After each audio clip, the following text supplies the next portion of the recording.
तुम्हारे साथ होने से मुश्किल मुश्किल नहीं लगती। तुम्हारे पास होने पे ये दुनिया काली नहीं लगती।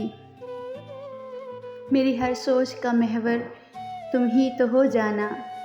जिस बात में ना हो बात तुम्हारी, वो बात भी अब कुछ अच्छी नहीं लगती।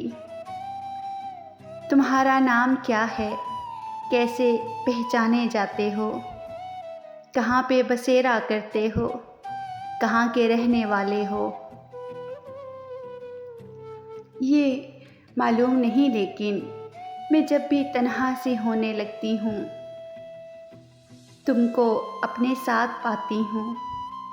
कहीं जब दिल नहीं लगता, तुम्हें सोच के अक्सर इस दिल को फिर लगाती हूँ। मुझे तुम महसूस होते हो, मेरे अंदर मेरे बाहर ये खुशबू सी आने लगती है। हर चीज़ महकने लगती है।